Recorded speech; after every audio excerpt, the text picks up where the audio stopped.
오늘 우리에게 주신 하나님의 말씀은 사도행전 16장 22절, 26절 말씀입니다. 이제 제가 하나님의 말씀을 봉독합니다. 하나님의 말씀을 보면서 들으십시오. 무리가 일제히 일어나 고발하니 상관들이 옷을 찢어 벗기고 매로치라 하여 많이 친 후에 옥에 가두고 간수에게 명하여 든든히 지키라 하니 그가 이러한 명령을 받아 그들을 옥에 가두고 그 발을 착고에 든든히 채웠더니 한밤중에 바울과 실라가 기도하고 하나님을 찬송하며 제수들이 듣더라.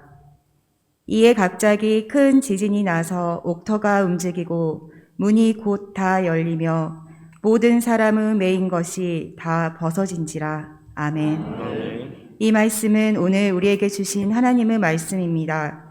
하나님께서 오늘도 이 말씀을 통하여 우리에게 은혜 주시기를 원합니다. 아멘. 신앙의 인격, 신앙의 수준이 어떻게 결정된다고 생각하십니까? 우리가 신앙생활 하면서 정말 예수 그리스도의 형상을 닮아간다고 하는 것이 어느 정도이며 어떤 것이라고 생각이 됩니까? 오늘 우리가 읽었던 이 본문에서는 한 어두운 시간을 지나가는 그들의 한 삶의 모습을 통해서 우리의 신앙의 수준을 가늠할 수 있고 우리가 배울 수 있는 부분이 등장하고 있는 것이지요. 이사야 43장 21절에서는 그렇게 말씀합니다. 내가 너희를 지은 것은 찬송을 받기 위함이다 라고 그렇게 말씀합니다. 그러면서 우리에게 찬송을 명령하시고 찬송을 분부하시는 것이 우리 하나님의 이 성경을 통해서 말씀하시고 있는 마음입니다. 성경에서는 우리에게 찬송을 명령하시면서 시편에서는 우리에게 찬송하라고 말씀하면서 남녀노소 빈부 귀천을 막론하고 누구든지 하나님을 향해서 찬송할 것을 우리에게 명령하십니다. 지휘 고하를 막론하고 심지어 악기를 동원해서 너희가 악기를 동원할 수 있냐? 비파와 수금으로 더 나아가서 손뼉까지 쳐서라도 하나님을 찬미할 것을 찬송할 것을 우리에게 명령하고 있습니다. 그 절정은 시편 150편에 가서 그 절정을 이루는데 그 절정에서는 그렇게 선포합니다. 호흡이 있는 자마다 여호와를 찬양하라고 말씀합니다. 그 이유는 그렇습니다. 그 이유는 우리 주님의 은혜가 너무 크다. 우리가 이렇게 살아가면서 뒤돌아봤을 때 한순간도 주님의 은혜가 아닌 적이 없었습니다. 뒤돌아보면 그때 주님이 내게 개입하셨고 간섭하셨기 때문에 내가 여기에 있고 또 주님께서 내게 주신 어떻게 보면 우리가 일반적인 은총을 말할 때 주님이 우리에게 주신 물과 공기 주님이 우리에게 주신 그 모든 것을 통하여 살아가는 우리들입니다. 특별히 우리 믿음의 사람은 하나님의 자녀가 된 우리들은 구속하심의 은혜가 있습니다. 재차 반복합니다마는 우리를 돌보시는 은혜, 우리를 인도해 가시는 은혜가 우리 인생 가운데 너무 넘치고 넘치는 것을 발견하게 됩니다. 그래서 찬송가에서는 그렇게 얘기합니다. 늘 울어도 이 큰 은혜 다 갚을 수 없다라고 말하고 또 찬송가에는 만입이 내게 있어도 이 은혜를 어떻게 다 말할 수 있을까라고 말하면서 그 크신 은혜를 노래하고 찬송하는 것을 발견할 수 있습니다. 그래서 우리는 이 땅을 살아가면서 우리가 하나님의 그 사랑과 은혜 가운데 여기까지 에벤헤셀 해온 것을 분명히 인정하고 시인하는데요. 우리가 여기서 보면은 이 오늘 본문에는 이 지금 바울과 실라는 감사하고 찬송하는 삶을 살고 있는데요. 오늘 본문이 제시하고 있는 하나의 명확한 관점은 하나님은 감사할 때, 찬송할 때 이 감사하고 찬송은요 내 안에 평강이 있을 때, 내 안에 기쁨이 유지되어질 때 외적으로 표출되고 외적으로 나타나는 것이 감사이고 찬송입니다.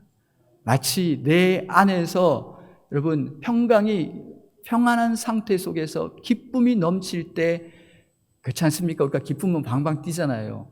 기쁠 때 그것이 기쁨이 표출되는 것이 감사이고 찬송인데, 이 감사에다가 곡조를 붙인 게 찬송이 되는 것이지요. 그런데 시편 50편 23절 말씀에서는 우리에게 그렇게 말씀하고 있습니다. 뭐라고 말씀하냐면, 감사로 제사를 드린 자가 나를 기쁘시게 하나니 그 행위를 옳다 하는 자에게 내가 주의 구원을 보이리라고 말씀합니다.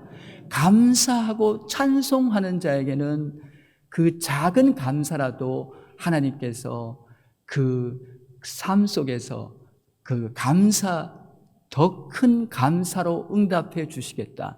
감사하는 삶 속에서 내가 너희에게 감사의 열매를 맺게 해 주겠다고 말씀하십니다. 하나님이 이것이 약속이고 하나님의 말씀입니다. 어떤 분이 성경을 읽으면서 점을 치듯이 읽는 분이 있었습니다. 그래서 어느 날 성경을 쫙 폈습니다. 쫙 폈더니 가룟 유다가 목매어 죽으니라. 그래가지고 깜짝 놀래가지고 다시 쫙 폈습니다. 가서 속히 행하라. 우리가 이 말씀을 읽을 때 오늘 이 본문의 이 말씀에서 분명한 것은 그들이 감사했을 때 그들의 삶에는 놀라운 일이 있었다는 것이지요. 한 과부가 있었습니다. 한 모자지간이 있었는데요. 너무 어려웠습니다. 힘들었습니다. 그렇지만은 이 어머니는 이 자녀를 정말 굳은 일, 힘든 일을 마다하지 않고 감당하면서 이 자녀를 이렇게 기르는데 감사함으로 기릅니다. 늘 감사하고 찬송함으로 이 자녀를 길렀는데요. 이 자녀가 프린스턴 대학을 수석으로 졸업하면서 그가 앞에 나와서 대표로 연설할 기회가 주어졌습니다. 그는 그렇게 처음을 입을 열었습니다. 이 모든 것이 다 하나님의 은혜입니다. 둘째는 저의 가르쳐 주신 선생님들의 은혜입니다. 세 번째는 저를 오늘날까지 있게 하신 어머니의 은혜입니다 라고 하면서 그가 목에 매여 있던 이 메달을 가지고 내려와서 그 어머니의 목에 이렇게 걸어주게 됩니다.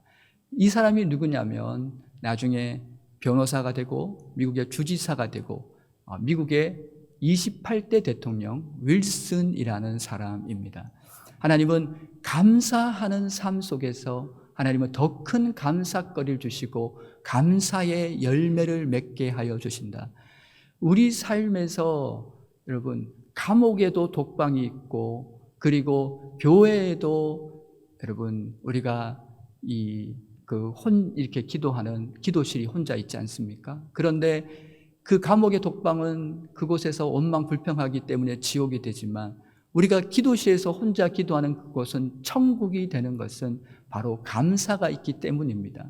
감사하는 사람이 행복하고 감사하는 사람이 여러분 그 삶에서 힘과 능력을 공급받는 것이 바로 이 감사 가운데 있다는 것이거든요. 오늘 이 본문에서는 지금 바울과 실라가 감사하고 있는 모습을 우리는 이렇게 발견하고 있습니다. 우선 이제 첫 번째로 이 감사와 이 찬송의 이 관계에서 정말 이 성경에 보면요, 바울이 실라가 찬송했을 때 옥문이 열렸고, 그리고 다윗이 찬송했을 때 사울 왕의 그 악신이 떠나갔고요. 여호사밧 왕은 찬송하며 나갔을 때 하나님이 복병을 두어서 그 전쟁에서 이기게 하는 모습을 볼 수 있습니다. 이 감사는 그 안에 능력을 가지고 있고 힘을 가지고 있고 충만한 하나님의 역사함이 있는 줄 믿습니다. 찬송을 부르세요. 찬송을 부르세요. 놀라운 일이 생깁니다. 찬송 부르세요. 기도를 드리세요. 기도를 드리세요. 놀라운 일이 생깁니다. 기도 드리세요. 할렐루야. 감옥 생활에서 찬송 생활로라는 책이 있습니다. 이 찬송의 은혜, 찬송을 부르기 시작했을 때 나오는 대표적인 책인데 이게 실제라는 책이 있고요. 또 그 외 많은 서적과 자료 속에서 찬송하며 나아갔을 때 그들의 삶에 주어진 은혜를 소개하고 있는데요. 한 책에서는 한 권사님이 등장합니다. 이 권사님은 그 가슴 속에서 늘 쇠뭉치가 있었어요. 정말 너무 답답하고 너무 무겁고 정말 너무너무 괴로운 쇠뭉치가 그 안에 있었어요. 그런데 어느 날 말씀을 읽다가 이 본문을 발견하게 됩니다. 그러면서 찬송하기를 결심합니다. 그리고요, 음정 무시, 박자 무시, 그리고는요, 하루에 30분이고 1시간이고 계속 찬송하는데 한 2달 정도 지났을까요? 이 2달 정도 지났는데 이 권사님이 2달쯤 됐는데 찬송을 부르고 있는데 갑자기 눈물이 쏟아지는 거예요. 갑자기 콧물이 쏟아집니다. 갑자기 그 안에서 그냥 이루 형언할 수 없는 그냥 찬송 구절 한 구절이 그 말씀 한 절 한 절이 내게 은혜 된다고 하는데 찬송 한 구절 한 구절이 와닿고요. 찬송 한 구절이 그냥 마치 흡착기로 빨아들이듯이 자기 안에 쫙 들어오고요. 한 구절 한 구절이 살아서 그 속에 역사합니다. 기쁨이 넘치고 하늘이 열리고 너무 감격하고 감사합니다. 지금 고개를 끄덕이신 분은 경험하신 분이신 것 같아요. 찬송을 부르는데 하늘이 열리고 감격하고 감사하면서요. 그러는데 이 안에서요, 쇠뭉치가 뚝 떨어져 나갔습니다. 왜 그랬냐고 봤더니 정말요, 오늘 우리가 이 말씀이요, 제가 좀 전에 우스갯소리를 했습니다마는 말씀을 우리가 점치듯이 그냥 우리가 요식행위로 읽는 것이 아니라 하나님의 말씀은 생명의 말씀이고 능력의 말씀이고 축복의 말씀인 줄 믿습니다. 오늘 그들이 찬송했더니 기분이 조금 좋아졌다고 말씀하지 않습니다. 찬송했더니 초자연적인 현상이 일어납니다. 초월적인 하나님의 능력이 그곳에 임재하십니다. 찬송은 우리 삶의 능력입니다. 우리의 삶은 하나님의 원료로 따라갈 때 반드시 승리하게 되어 있습니다. 이스라엘 백성들이 하나님의 정해진 법칙으로 그대로 갔을 때 바로 가나안에 들어가는데 그들이 불순종했을 때 광야에서 헤매는 거지, 하나님의 원료, 하나님의 은혜의 강줄기는 하나밖에 없습니다. 그 은혜의 강줄기를 따라가는 것이죠. 그 따라가는 이정표가 감사인 거예요. 어떤 상황 속에서 이 이정표를 놓치지 않는 사람이 반드시 오늘 옥문이 열리는 체험을 하면서 살아계신 하나님과 함께 승리하며 살아가게 된다는 것이지요. 그 권사님이 왜 그랬냐고 했더니 이 아들이 결혼에 3번 실패했어요. 그래가지고 지금 살고 있는 이 며느리도 호랑이 며느리입니다. 차라리 없는 게 낫지. 얼마나 괴롭고 괴로우니까 이 아들 때문에 엉어리가 졌어요. 그 쇠뭉치가 있었는데 찬송했을 때 주의 성령이 쫓아내고 태워버린 줄 믿습니다. 우리는 말씀을 믿고 살아갑니다. 말씀을 신뢰합니다. 개신교는 이 개신교 개혁교회는 말씀이 전부입니다. 말씀에 모든 걸 걸고 말씀이 말씀하신 대로 걸어가며 말씀이 가르치기로 나아가는 것이 우리 개혁교회인 줄 믿습니다. 이 말씀은 예수 그리스도이시며 이 말씀은 능력이시며 이 말씀이 우리 가운데 올 때 우리 삶에는 놀라운 하나님의 역사와 기적이 나타나게 되는 줄 믿습니다. 의심하지 않습니다. 요 기적을 하나만 더 얘기를 하겠습니다. 물론 이제 시간이 정해져 있습니다만은 어떤 한 목사님이 한 가정에 신방을 갔는데 애가 말을 못해요. 그래서 목사님 왔으니까 인사해야지, 안녕하세요 해야지, 아이고, 그리고 그런데 말을 안 하고 가만히 입을 닫고 있는 거예요. 그리고 너 몇 살이니 해도 말을 안 하고 닫고 있는 거예요. 엄마 눈치를 딱 보니까 엄마는 눈을 피하고 있어요. 이상하다 그래서 갔다 와서 이리저리 알아보니까 얘가 벙어리예요, 벙어리. 실어증이 걸렸어요. 근데 그날 목사님이 무슨 은혜가 왔는지 말씀을 펴놓고 오늘 이 말씀을 읽었어요. 그리고 그렇게 하고 은혜를 주고 이제 떠나게 됐는데 이분이 그날부터 찬송을 부르기 시작합니다. 음정무시, 박자무시, 하루에 1시간이고 2시간이고 시간이 허락하는 대로 부르기 시작했어요. 1년이 지났습니다. 2년이 지났습니다. 한 1년쯤 지났을까요? 똑같이 그런 하나님의 감동의 역사를 경험합니다. 그러고 났는데 이 아이의 말문이 열렸습니다. 얘가 초등학생인데도 말을 못하는 상황 가운데서 말문이 활짝 열리게 되는, 어떤 분들은 입이 삐뚤어진 분이 돌아오고 팔다리가 꼬인 분이 풀리기도 하고요. 뭐 병 이런 얘기는, 그런 얘기는 수두룩합니다. 감사와 찬송의 능력, 이 능력이 여러분에게 어떻게 다가오십니까? 간단한 얘기가 아니라 오늘 이 사도 바울과 실라 가운데 임했던 이 은혜가 여러분의 은혜가 되시기를 축복드립니다. 다음으로 살펴볼 것은 두 번째로는요, 오늘 이 바울과 실라 가운데서 이 바울이 지금 경험했던 이 은혜는 이 바울의 일생 동안 늘 바울의 삶 속에서 이렇게 나타나는 모습을 우리는 발견할 수 있다는 것이죠. 가만히 보면 우리 믿음의 사람은요, 이 감사의 절대성 속에서 살아갑니다. 우리는 이 감사와 찬송의 상대성 속에 살아가지 않습니다. 그러니까 좋은 일 있으면 감사하고 나쁜 일 있으면 실망하고 자빠지고 원망하고 비난하는 것이 아니라, 좋은 일 있으면 감사하고 더 좋은 나쁜 일 있으면 하나님이 해결해 주시고 승리해 주실 것을 믿기 때문에 더 감사하고, 이게 바로 우리 믿음의 길이고 믿음의 삶이 되는데요, 이 바울은 지금 감사의 절대성 속에서 걸어가고 있다는 것이에요.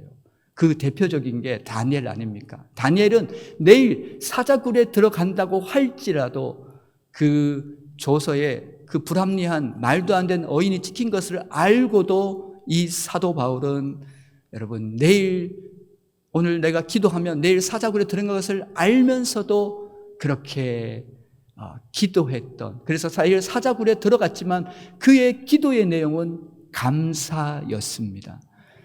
믿음의 사람은 내 인생에 어떤 환난과 어떤 역경이 주어진다고 할지라도 후퇴하지 않습니다. 그것 때문에 감사합니다. 그럼에도 불구하고 감사합니다. 그것이 바로 이 믿음의 선진들이 누렸던 그 원줄기를 따라가는 은혜였고 신앙이었습니다. 모세를 생각하십니까? 모세가 기억나십니까? 모세는요, 그 홍해 앞에서, 그 뒤에는 애국 군대, 앞에는 홍해 앞에서 도저히 사면초가의 상황에서 이 모세는요, 그 상황 가운데서 오늘날 너희는 가만히 있어, 오늘날 우리 주님이 하나님 된 것을 보라라고 그렇게 말합니다. 그것은 하나님을 인정하고 선포하는 감사가 아니고 무엇이겠습니까? 사랑하는 여러분, 이 믿음의 사람은 그들의 삶 속에서 늘 이 감사와 찬송의 절대성의 길을 걸어갑니다. 교회도 보면요, 이 성숙한 신앙인은 이 절대성 속에 살아가는 신앙인들이에요. 교회가 어렵고 교회가 힘들고 사명이 어렵고 모든 것이 어려울지라도 정말 성숙한 들 보면요, 어느 교회나 있어요. 교회를 다녀보니까 그렇더라고요. 어느 교회나 보면 한결같습니다. 오히려 어려우면 어려울수록 비바람이 치고 태풍이 치고 더 어려우면 어려울수록 그 교회 기둥을 붙잡고 기도하는 사람이 있습니다. 이것이 바로 신앙의 절대성 속에 살아갑니다. 우리는 상대성 속에서 살아가는 것이 아니라 절대성 속에서 살아가는 존재들입니다. 그래서 우리가요, 늘 회심하고 회개하는 이유는 우리가 이 상대적인 것에서 절대적인 것으로 넘어가기 위함입니다. 그렇다면 이 사도 바울의 이 절대성은 어디서 출발했습니까? 사도 바울의 절대성은 그의 신앙 가운데 있습니다. 그는 고린도전서에서 그렇게 말합니다. 내 모든 것이 다 하나님의 은혜로다라고 얘기합니다. 그러니 심지어 길리기아 다소에서 태어난 것도 은혜라고 얘기합니다. 내가 이방인에게서 태어났기 때문에 이방을 감당하는 은혜를 주셨다. 그가 하나님을 만나고 보니까 내게 경험된 모든 것은 다 하나님의 은혜였다는 거예요. 모세는요, 그가 하나님을 떨기나무에서 만났을 때, 떨기나무에서 모세는 하나님을 만나고 나니까요, 그 과거에 있었던 모든 것이 다 새롭게 조명됩니다. 다 은혜로다. 내가 궁궐에 40년 동안 살았던 것은 그 궁궐에 들어가기 위한 하나님의 안내 역할을 할 것이며, 내가 광야에서 40년 동안 그렇게 장인 집에서 그렇게 양을 치면서 그렇게 광야 생활을 했던 것은 앞으로 광야 40년 동안 이스라엘 백성을 인도해 가기 위한 하나님의 크나큰 섭리였고 주권이었음을 고백하게 됩니다. 하나님을 만나는 순간 우리는 과거에 내게 있었던 모든 것들이 재해석되기 시작합니다. 우리의 아픔도, 우리의 삶의 상처도, 우리의 감당 못할 그 모든 어려움과 절망들이 오늘 내 삶의 현장에서 하나님 안에서 성령을 통해서 새롭게 빚어집니다. 이것이 바로 바울이 만났던 하나님이에요. 그는 여러분 디모데서 1장 13절, 전서 1장 13절에서 나는 비난자였고 핍박자였고 폭행자였다고 그렇게 얘기합니다. 그렇지만은 이것은 하나님의 크신 사랑을 나타내기 위한 하나님의 크신 은혜, 하나님의 긍휼하심이었다고 얘기합니다. 그는 심지어 가시가 있었습니다. 다른 사람의 병은 다 고치는데 손수건만 갖다 얹어도 병이 낫는데 자기 병은 못 고칩니다. 그랬던 이 사도 바울, 자기 병은 못 고쳤는데 기도를 했을 때, 3차례 기도했을 때 하나님께서 말씀해 주셨을 때 그는 깨달았습니다. 나로 자고하지 않게 하기 위함이구나. 나로 교만하지 않고, 우리가 사역을 감당하다 보면 교만해서 넘어지는 경우가 더 많아요. 그렇게 신실하게 주의 길을 가기 위한 하나님의 안전장치이구나 고백합니다. 그는 심지어요, 감옥에 들어가게 됩니다. 그가 열심히 온 지역을 다니면서 그렇게 복음을 전파했던 이 사도 바울이 감옥에 들어가게 되었을 때 그는 한편으로는 가슴을 쓸어내리면서 왜 주님 제가 이런 일을 당해야 됩니까? 지금 저렇게 죽어가는 사람이 많이 있는데 제가 복음을 전해야 되는데 왜 제가 여기 있어야 됩니까? 라고 얘기했을 때 그 주님께서 뭐라고 말씀하십니까? 주님께서요 하신 일이 뭐냐면 갑자기 그 군인들이 줄을 서서 들어옵니다. 그 군사들, 그 사도 바울을 지키는 시위대가 4패씩 하루에 줄을 서서 착착착 들어옵니다. 하나님이 알아서 들어오게 하십니다. 당신은 군인들이 권력가 아닙니까? 그 로마의 군인들에게 복음을 전하니까요, 한순간에 얼마 지나지 않아서 로마가 무너지는 큰 역사를 경험하게 됩니다. 바울은 깨달았습니다. 그렇구나. 이것이 하나님의 시나리오구나. 하나님의 기가 막힌 방법이구나. 내가 감옥으로 간다 그래서 감옥이 끝이 아니구나. 요셉도 감옥이 끝이 아니었구나. 그곳은 하나님의 은혜를 경험하는 최적의 장소였구나. 이것이 바로 바울이 경험한 은혜의 하나님이십니다. 바울이 그 절대성을 잃지 않았던 것은 사도행전 9장에 나 같은 사람을 만나준 은혜. 그 은혜는 바울을 그 은혜에서 떠나지 않게 하고 바울이 바울되게 했으며 어떤 절망과 사망의 삶에서도 야, 하나님 나를 제대로 쓰시는구나. 내가 주의 일을 당하다가 나 같은 자가 주의 고난을 당하다니, 나에게 이런 놀라운 특별한 은혜를 주시다니, 이것이 사도 바울의 고백입니다. 어떻습니까, 여러분? 오늘 이 감사와 찬송의 절대성 속에 여러분의 길을 걸어가시지 아니하시겠습니까? 그럴 때 여러분은 은혜의 원루에서 벗어나지 않습니다. 바울은 로마서 5장 8절에서 말합니다. 십자가로 말미암아 그의 우리 주님의 사랑을 확증하셨다라고 그렇게 얘기합니다. 다시 얘기하면요, 무슨 말이냐면 이 바울은 그 주님의 사랑 안에 매여 있어요. 그의 삶의 모든 움직임은 그 사랑이 나를 강권하시는도다. 이게 바울의 신학입니다. 이것이 동전이 양는 것 같아요. 한쪽은 은혜이고 한쪽은 주님의 사랑. 그래서 그는 모든 것 가운데서 실망하지 않고 이것 또한 승리케 하여 주시리라. 이것 또한 이기게 하여 주시리라. 마지막 세 번째는요, 오늘 이 모든 것이 있게 된 것이 무엇이냐면 바울이 우리 하나님 앞에 오늘 본문의 오늘 설교의 제목입니다마는 기도하고 찬송하네. 기도하게 됩니다. 어떤 한 노처녀가 있었습니다. 결혼 못한 노처녀가, 나이가 지긋이 노처녀가 매일 기도했습니다. 어느 날 나와서 기도를 열심히 하고 있는데 오늘 그날따라 목사님이 그렇게 얘기하셔요. 여러분, 오늘은 우리 자신을 위해서 기도하지 말고 우리 다른 사람을 위해서 중보하면 어떨까요? 우리가 매일 남을 위해서, 매일 나를 위해서 기도하지만 오늘 하루만 남을 위해서 기도하시죠 했습니다. 그랬더니 이 자매가 기도를 시작했습니다. 주님, 우리 엄마 기도 들어주세요. 네, 집에 가서 웃으십시오. 네, 집에 가서 웃으십시오. 이게요, 이 기도는요, 하나님과의 관계입니다. 기도가 회복된다는 건 내가 주님을 바라보고 있고 주님이 내 손을 꼭 붙잡고 있는 거예요. 우리가 사망의 음침한 골짜기를 지날지라도 주님이 내 손 붙잡고 있는 걸 알면 절망하지 않습니다. 늘 감사 찬송이 나올 수밖에 없어요. 내가 주님을 바라보고 주님이 내 손을 꽉, 내가 잡은 게 아니라 주님이 내 손을 붙잡고 있으니까요, 평강이 있어요. 그리고 이 평강이 너무 차고 넘치니까 기쁨이 되고 이 기쁨이 넘쳐버리니까 여러분 찬송이 나올 수밖에 없는 거예요. 그래서 이 기도는 하나님과의 관계입니다. 우리가 이 기도는요, 오늘 바울이 기도했다고 할 때 이 기도는 우리가 사도행전을 면밀히 분석해 보면 이 바울의 기도는 습관을 따라 행했던 기도입니다. 그가 연습하지 않았다는 거예요. 우리 주님도 마가복음에 그렇게 얘기합니다. 습관을 쫓아 기도했다. 우리 삶의 가장 아름다운 습관은 주님께 나아가는 것이고 늘 모든 삶에 주의 이름을 부르고 주님과의 관계가 정립되는 것입니다. 이 바울은 지금 그렇게 지금 나아가는데요. 우리가 왜 기도해야 됩니까? 우리 인간은 나 자신을 믿을 수가 없어요. 원수를 이길 수가 없습니다, 여러분.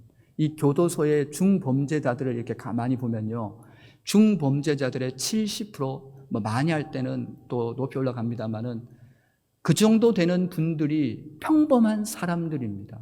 그런데 그 평범한 사람들인데 한순간에 그 속의 것을 견디지 못하는 거예요. 우리가 기도 안 하면요, 우리 주님이 겟셋만에서 기도했을 때 기도 안에서 이미 승리하시고 십자가를 지시고 가셨거든요. 그랬을 때 그들이 십자가 상에서 그들이 아무리 비난하고 원망해도 아버지여 저들의 죄를 용서하여 주옵소서, 저들이 하는 것을 알지 못합니다라고 말씀하게 되는 거예요.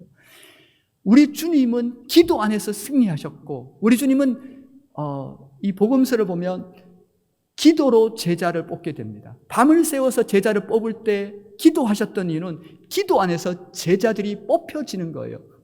우리의 모든 싸움은 영적 전투입니다. 우리가 왜 기도해야 되고 기도를 쉬지 않아야 하는 이유는 우리의 이 모든 싸움은 영적 전투이기 때문에 그렇습니다.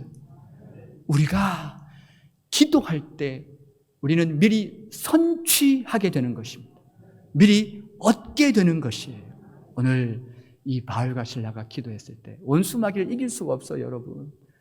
마귀가 내 속에서 교만을 일으키고 마귀가 내 속에서 죄를 일으키면 누구도 견딜 수 없어요. 그러나 기도하는 사람은 이 기도할 때 성령 충만을 받는다는 것은 원수 마귀의 어둠의 권세가 7길로 떠나간 줄 믿습니다. 오늘 이 기도할 때 기도의 외적 영향력, 기도의 내적 영향력을 가만히 생각해 볼 때 기도의 외적 영향력은 에스더같이 기도했을 때 그 민족이 구해집니다. 내적 영향력은 히스기야처럼 기도할 때, 오늘 바울처럼 기도했을 때 그 안에 평강이 회복됩니다. 우리가 지금 사순절 기간을 지나고 있습니다. 예수님의 겟셋만의 기도를 잠시 나누려고 합니다. 예수님의 겟셋만의 기도, 아버지여 제 뜻대로 하지 마옵시고 아버지의 뜻대로 하옵소서. 기도할 때 1차 수혜자는 바로 자기 자신입니다. 내가 변화되는 거예요. 내가 살아나는 거예요. 기도할 때 내 속에서 생명의 역사가 일어나게 되는 것입니다. 나도 못 살리는데 어떻게 남을 살리고, 나도 못 살리는데 어떻게 가정을 살리고, 나도 못 살리는데 어떻게 부서와 우리 구역을 살리고 우리 교회를 살리겠습니까? 그래서 오늘 이 바울이 기도했을 때 오늘 놀라운 은총이 덧입혀지면서 그 오늘 옥문이 열려지는 그 시작은 하나님과의 관계 정립에 있었다라고 여러분에게 말씀드리는 것입니다. 여러분, 오늘 여러분에게 말씀드린 오늘 여러 가지를 생각해 봅니다. 정말 우리의 삶 속에서 주님은 나와 동행하시고 우리는 그분과 함께 보조를 맞추며 살아갑니다. 결론을 내리겠는데요. 사도행전을 읽어보면 사도 바울의 놀라운 사역이 등장합니다. 지치지 않아요. 사도 바울이 지치지 않습니다. 그는 심지어 1차 전도여행을 떠나고 다시 그곳을 가요. 아따, 저 같으면 귀찮아도 안 갑니다. 사도 바울은 또 갑니다. 그 열정이 어디서 나왔냐는 거예요. 그 열정의 근본적인 동인 에너지는 무엇이냐는 거예요. 그 열정은 바로 감사에 있었습니다. 찬송에 있었습니다. 그래서 그는 행복한 사람이었습니다. 로마서 5장 3절 이하는 그렇게 얘기합니다. 환난은 인내는 연단은 소망을 만들어내는 줄을 알미라. 바울은 알았어요. 이 환난이, 이 감옥이 하나님의 또 다른 역사의 현장임을 알았습니다. 그래서 그는 소망이라고 얘기합니다. 여러분, 여러분의 삶 속에서 오늘 이 말씀이 다시 역사하시기를 축복을 드립니다. 오늘 이 말씀이 다시 여러분의 삶 속에서 여러분의 삶이 주님을 바라보며 또 한 주간의 삶과 여러분의 일생의 삶이 여러분의 삶에 주어진 모든 것이 은총으로 받아들이고 여러분의 삶의 새로운 구원의 감격과 은혜 속에서 여러분의 사도행전 29장이 새롭게 쓰여지시기를 주 예수님의 이름으로 축복드립니다. 아멘. 기도하겠습니다. 이 시간 함께 기도하실 때 짧게 우리 말씀을 생각하면서 결단의 기도를 잠시 하고 제가 마무리 기도하겠습니다. 기도하시겠습니다. 반주 부탁드립니다. 기도하시겠습니다. 아버지 하나님, 주여 감사함을 드립니다. 주 앞에 나와서 이 시간에 하나님 말씀을 들었습니다. 주님, 일하시는 하나님, 역사하시는 하나님, 오늘도 내 삶에 기적과 축복과 은혜와 능력이 되시는 그 하나님 안에 나를 드리기를 원합니다. 나를 올려드리기를 원합니다. 그리고 무한 감사로 무한한 찬송으로 신실하신 주님의 능력의 옷짝을 잡으며 살길 원하오니 주여 우리 모두를 축복하시고 함께하시고 역사하여 주옵소서. 인도하여 주옵소서. 강력하신 주의 은혜와 성령의 충만함 이 시간 기름 부으심으로 심령마다 차고 넘치게 하여 주시옵소서. 감사와 영광과 찬송을 들려드리옵나이다. 사랑의 주 아버지 하나님, 오늘 바울과 실라처럼 삶에 일어나는 역경과 환난 속에 재해석할 수 있는 은혜 허락하여 주옵소서. 하나님의 은혜의 원줄기 원류를 벗어나지 않는 지혜 허락하여 주옵소서. 그리하여 나를 통해서 오늘 차후에 간수장 가정이 돌아오고 죄수들이 돌아왔던 은혜를 더하여 주시옵소서. 예수님의 이름으로 기도하옵나이다. 아멘.